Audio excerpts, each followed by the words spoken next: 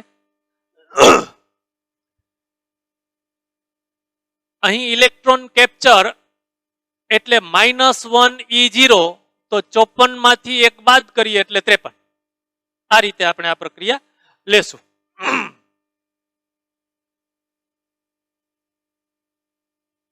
એના પછીની વાત એટલે સ્વાધ્યાયનો 12મો દાખલો.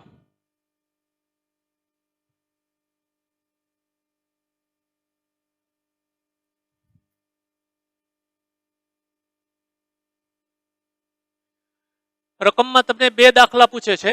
રેડિયમ 88226 અને બીજું રેડોન 86220. એના આલ્ફા ક્ષયમાં ઉત્સર્જિત થતી ઉર્જા એટલે ક્યુ મૂલ્ય શોધો અને જે આલ્ફા કણ ઉત્સર્જિત થાય છે એની ગતિ ઉર્જા શોધો. મિત્રો થોડું નવીન છે તમારા માટે, બરાબર ધ્યાન આપજો. તમને આલ્ફા ક્ષયનું પ્રક્રિયા લખતા આવડે છે.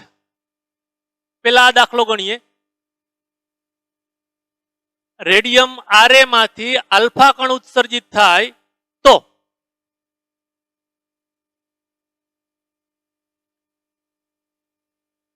રેડોનમાં રૂપાંતર થાય. હમણાં જોયું તું, ફરીથી જોઈ લઈએ કે 88 માંથી 2 ઘટે એટલે 86. પરમાણુ દળાંક 4 એકમ ઘટે તો 226 માંથી 222. અત્યારે મને ખબર નથી એટલે હું થોડીક વાર આમ લખું છું પ્લસ ઓર માઇનસ, બાકી તમને ખબર છે પ્લસ જ આવશે.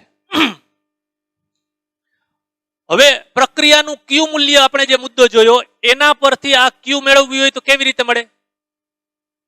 મળે મિત્રો, આનું દળ માઇનસ આનું દળ માઇનસ આનું દળ, જેને આપણે કહેતા ડેલ્ટા એમ ઇન્ટુ c², અથવા આપણી ટૂંકી રીત ડેલ્ટા એમ AMU માં ગણી લ્યો ગુણ્યા 931.5 મિલિયન ઇલેક્ટ્રોન વોલ્ટ. તો Q બરાબર ડેલ્ટા MC². ઉર્જા Q બરાબર ડેલ્ટા MC², એ હું કૌંસ કરું છું એ ડેલ્ટા એમ ઇન્ટુ c².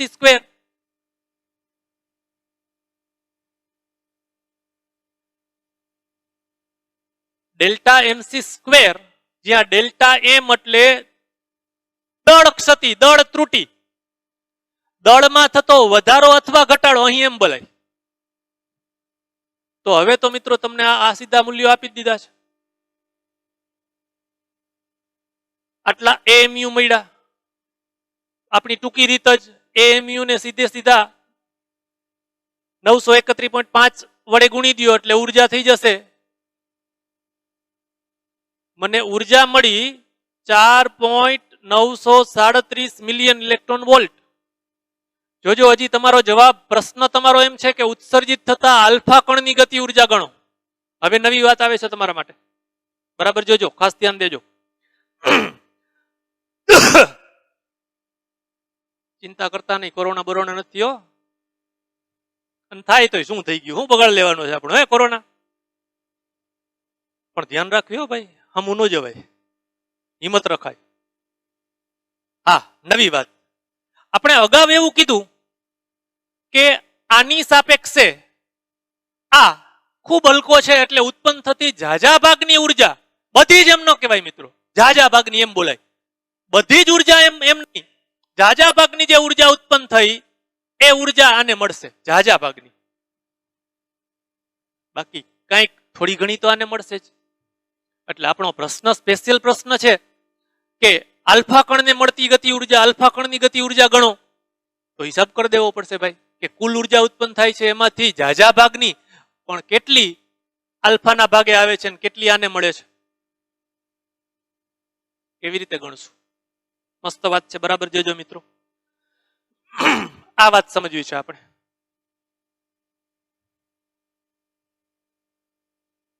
આ ઉત્પન્ન થયેલા દ્રવ્યની ગતિ ઉર્જા બરાબર કુલ ઉર્જાનો કંઈક ભાગ મળે છે એ સમજવાનું છે. આમાં સીધું જોશો તો કઈ નહીં ખબર પડે. હું બોલું છું, હું સમજાવું છું, એ બરાબર ધ્યાન આપો મિત્રો. પ્રક્રિયા દરમિયાન કુલ ઉર્જા ઉત્પન્ન થઈ આટલી. એમ સમજવાનું છે મિત્રો કે આ જે કુલ ઉર્જા ઉત્પન્ન થાય છે એ ઉત્પન્ન થતી કુલ ઉર્જા બંનેમાં વેચાય છે. નિપજ દ્રવ્યો બંનેમાં વેચાય છે. આપણે સમજ્યા એમ જાજા ભાગની ઉર્જા ચોક્કસ આલ્ફાને મળશે, એ સાચી વાત છે. પોતે હલકો છે એટલે, દળમાં હલકો છે એટલે. તો આપણે આવી રીતે ગણશું કે કુલ ઉર્જા ઉત્પન્ન થાય. જોજો મિત્રો, નવું છે બરાબર જોજો, સમજી લ્યો એટલે સાવ સહેલું છે. કુલ ઉર્જા ઉત્પન્ન થાય છે એના 222 ને 4 226 કટકા કરશું. એ 226 કટકામાંથી કુલ ઉર્જાના 226 કટકા કરશું. એમાંથી જોજો, પેલા ખોટું બોલું છું, એમાંથી 4 કટકા આને મળશે અને 222 કટકા આને મળશે. હવે સાચું બોલું, આ ભારે છે એટલે 222 કટકા આના મળશે અને 4 કટકા આને મળશે. સમજાણું તમને વાત? કુલ ઉર્જા આ બંનેમાં વહેંચાય છે એના દળ પ્રમાણે. કુલ ઉર્જા આ બંનેમાં વહેંચાય છે એના દળ પ્રમાણે. તો જે કુલ ઉર્જા ઉત્પન્ન થઈ ગણી લીધી આપણે. હવે આ કુલ ઉર્જાના 226 ભાગ કરીશ. હમણાં સમજાવું, અહીંયા ઉતાવળ ન કરો, પેલા અહીં જુઓ. 226 ભાગ કરીશ, એમાંથી આલ્ફા કણને મળતી ઉર્જા, ઉત્પન્ન થયેલી કુલ ઉર્જા ભાગ્યા 226 ગુણ્યા 222. આ વાત અહીં લખી છે, હમણાં બતાવું. એવું શું કામ એ હું સમજાવું છું, એ સમજી લ્યો પેલા. કુલ ઉર્જા ઉત્પન્ન થઈ આટલી, એ આ બંને વચ્ચે વેચાય છે. આ બંને એટલે કુલ 222 4 26 226 ન્યુક્લિયોનમાં વેચાય છે એમ ગણીએ આપણે. એમાંથી આ હલકો છે તો એના જે કુલ ઉર્જા એના 226 ભાગ, એના 222 ભાગ આને મળશે ને 4 ભાગ આને મળશે. વાત પૂરી થઈ ગઈ. જોઈ લ્યો અહીં કુલ ઉર્જા આટલી, એના 226 ભાગ. આ વાતને હું અલગથી લખું છું, જોજો. આલ્ફા કણને મળતી ગતિ ઉર્જા બરાબર કુલ ઉર્જાના 226 ભાગ ગુણ્યા, અહીં ભૂલ થઈ જાય છે મિત્રો, આલ્ફા તો ગુણ્યા 4 નહીં, ગુણ્યા 222. આ ક્યુ એટલે કુલ ઉર્જા. જો મિત્રો, એને મેં અહીં સીધા 222 લખ્યા, એને આમ લખ્યા તક 226 માઇનસ 4. વાત એકની એક. હવે તમને આ ગણતરી આવડશે. ક્યુ એટલે 4.937 ભાગ્યા 226 ગુણ્યા 222, આટલા મિલિયન ઇલેક્ટ્રોન વોલ્ટ છે. તો આમાંથી કંઈક મિલિયન ઇલેક્ટ્રોન વોલ્ટમાંથી તમે જૂલમાં જઈ શકો. મિલિયન ઇલેક્ટ્રોન વોલ્ટ જ રાખ્યા છે. તો આજ તમારો જવાબ આવી ગયો, એક જવાબ.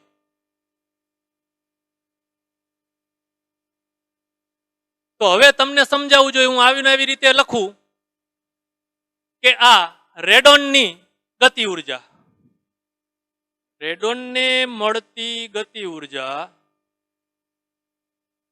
બરાબર એક કટકાને કેટલી ઉર્જા મળે છે? આટલી. એવા કેટલા કટકાની ઉર્જા રેડોનને મળે છે? જો અહીં ભૂલ થઈ જાય છે મિત્રો. આપણે આલ્ફામાં તમે અહીં 4 લખી નાખશો તો ખોટું થશે.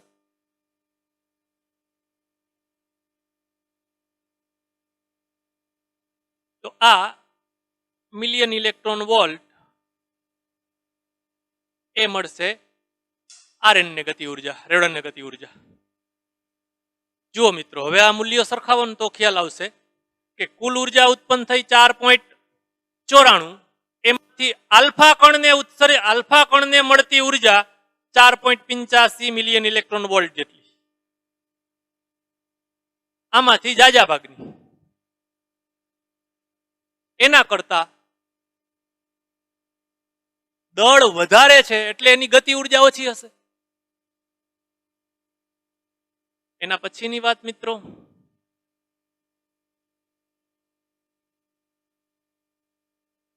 એમાં આપણો બી પ્રશ્ન છે. ઓકે, બંનેમાં એ અને બી બે પ્રશ્નો છે. એમાં એક રેડિયમ આરએ નું વિભંજન છે અને બીજું હવે બીજો પ્રશ્ન એમાં ને એમાં આરએન નું આલ્ફામાં રેડોન નું જો આલ્ફામાં ક્ષય થાય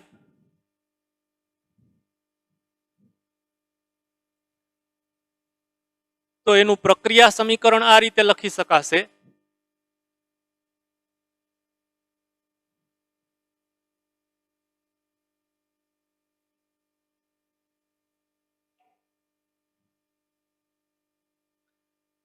આલ્ફા કણ એટલે બે પરમાણુ ક્રમાંક, તો આ 86 માંથી 84 થઈ ગયા.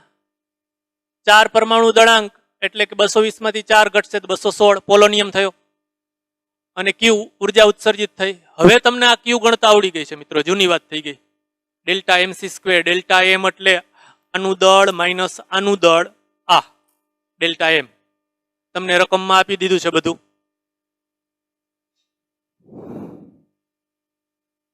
દળ ગુણ્યા સીધું જુઓ, હવે આપણી ટૂંકી રીત લઈ લીધી છે 931.5 મિલિયન ઇલેક્ટ્રોન વોલ્ટ વડે ગુણી અને આ પ્રક્રિયા દરમિયાન ઉત્સર્જિત થતી કુલ ઉર્જા 6.41 મિલિયન ઇલેક્ટ્રોન વોલ્ટ મળી મને.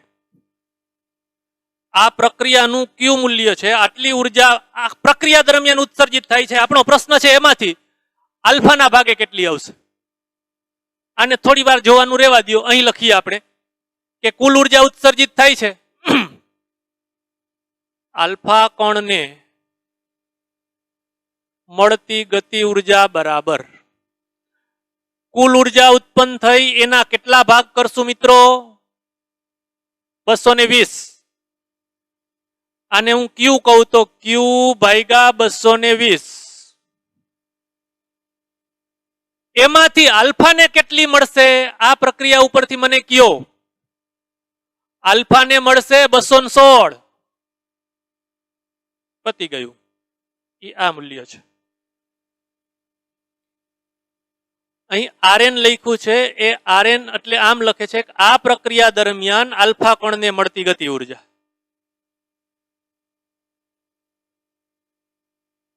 (216/220 ગુણ્યા ક્યુ, ક્યુ એટલે આ 6.41 આટલા મિલિયન ઇલેક્ટ્રોન વોલ્ટ. ફરીથી તમે સરખામણી કરી શકો. હું સમજવા માટે આમ લખું છું, આ ક્યુ આલ્ફા, આલ્ફા કણની ઉર્જા.